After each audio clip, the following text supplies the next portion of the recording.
राजकारणात दर मिनिटाला काहीतरी नवं घडतंय। बातमी कुणीही दे, पण खरी अपडेट मिळते फक्त राजकीय लाईव्हवर। सांगली जिल्हा परिषदेच्या सत्ता स्थापनेभोवतीचं राजकारण दिवसेंदिवस तापत चाललं असताना राष्ट्रवादीचे नेत्याने आता स्पष्ट आणि ठाम भूमिका घेत राजकीय वातावरण अधिकच रंगतदार केलंय। पालकमंत्री चंद्रकांत पाटील यांनी आम्हाला व्हीपचा कायदा शिकवू नये असा ठणकावून इशारा देत माजी आमदार विलासराव जगताप आणि माजी आमदार अजितराव घोरपडे यांनी आपली भूमिका ठामपणे मांडली। 4 दशकांहून अधिक काळ राजकारणाच्या रणांगणात तावून सुलाखून निघालेल्या या नेत्यांनी आम्हाला राजकारणाचे धडे देण्याची गरज कुणालाही नाही असा स्पष्ट संदेशच दिला। जिल्हा परिषदेत सत्ता स्थापनेच्या पार्श्वभूमीवर जिल्ह्यातील नेत्यांमध्ये सध्या व्यापक चर्चा आणि हालचाली सुरू आहेत। या साऱ्या घडामोडींमध्ये एक गोष्ट मात्र स्पष्टपणे समोर आली आहे, सत्तेचा निर्णय हा केवळ वरच्या पातळीवरून ठरणार नाही, तर जिल्ह्यातील सर्व नेते एकत्र बसून सामुदायिक निर्णय घेतील।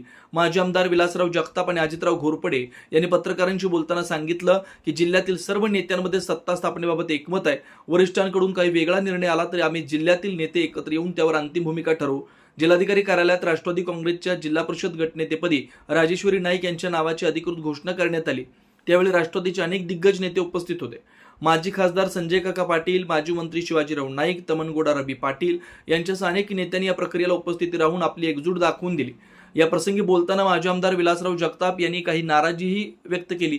ते म्हणाले, आम्ही यापूर्वीही जिल्हा परिषद अध्यक्षपदावर दावा केलाय, जो पक्ष आम्हाला अध्यक्षपद देईल त्यालाच आम्ही सत्ता स्थापनेसाठी पाठिंबा देऊ।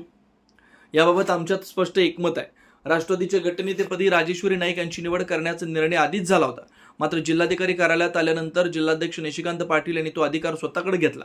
आमच्या परस्पर जाऊन आमचा बाजार करावा इतके आम्ही भोळे नाही असं म्हणत त्यांनी अप्रत्यक्ष नाराजी व्यक्त केली।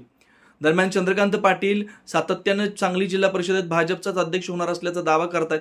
यावर प्रतिक्रिया देताना संजय काका पाटील आणि विलासराव जगताप यांनी स्पष्ट शब्दात सवाल उपस्थित केला। जिल्हा परिषदेत भाजपचे नेमके किती सदस्य आहेत, सत्ता स्थापनेसाठी लागणारं संख्याबळ त्यांच्याजवळ आहे का, असा प्रश्न त्यांनी उपस्थित करत पालकमंत्र्यांच्या विधानावर शंका उपस्थित केली। याच वेळी जगताप यांनी थेट टोला लगावत सांगितलं की व्हीपचा कायदा आम्हाला चांगला माहिती आहे, आम्ही 40 वर्ष राजकारणात आहे, चंद्रकांत दादांनी आम्हाला सल्ला देण्याची गरज नाही। त्यांच्या या वक्तव्यावर उपस्थितांमध्येही एक वेगळंच राजकीय वातावरण निर्माण झालं। माजी आमदार अजितराव घोरपडे यांनी यावर ठाम प्रतिक्रिया देत म्हटलं, तुम्ही तुमच्या पक्षातील लोकांना समजवा, आमच्या पक्षातील सक्षम आणि अनुभवी लोक आहेत, कायद्याची जाण आम्हाला आहे, कदाचित तुमच्यापेक्षा जास्तच आहे। दुसऱ्या पक्षातील लोकांनी आम्हाला कायदा शिकवण्याची गरज नाही। त्यांच्या शब्दातून आत्मविश्वास आणि राजकीय अनुभवाचा ठसा स्पष्ट दिसून आला। दरम्यान माजी खासदार संजय काका पाटील यांनी सध्याच्या परिस्थितीबाबत अधिक माहिती देताना सांगितलं की राष्ट्रवादीच्या गटनेत्याच्या नोंदणी प्रक्रियेत काही अडचणी आल्या होत्या, त्यामुळे पुढे कोणती अडचण निर्माण होऊ नये यासाठी सर्व नेते सावधपणे पावलं टाकतात। जिल्हा परिषदेत सत्ता स्थापनेसाठी आम्ही सर्व नेते सामुदायिक निर्णय घेणार आहे। या संदर्भात वाटाघाटी आता अंतिम टप्प्यात पोहोचल्यात। पुढील 2 दिवसात याबाबतचा अंतिम निर्णय जाहीर होईल। संजय काका पाटील यांनी आणखी एक महत्त्वाची बाब स्पष्ट केली। ते म्हणाले, जिल्हा परिषदेत सत्ता स्थापनेसाठी कोणाला पाठिंबा द्यायचा याबाबत आमच्या कोणत्याही नेत्यावर कोणताही दबाव नाही। सर्व निर्णय हा एकमताने आणि विचारपूर्वक घेतला जाईल। एकूणच सांगली जिल्हा परिषद सत्ता स्थापनेच्या राजकीय पटावर सध्या अनेक घडामोडी वेगाने घडत आहेत। आरोप प्रत्यारोप, सल्ले, इशारे, राजकीय जावपेच यांच्या दरम्यान जिल्ह्याच्या राजकारणात एक नवा अध्याय लिहिला जाणार असल्याची चिन्ह दिसू लागले। पुढील 2 दिवसात होणारा निर्णय हा केवळ सत्तेचा नाही, तर जिल्ह्याच्या राजकीय समीकरणांचं भवितव्य ठरवणार आहे।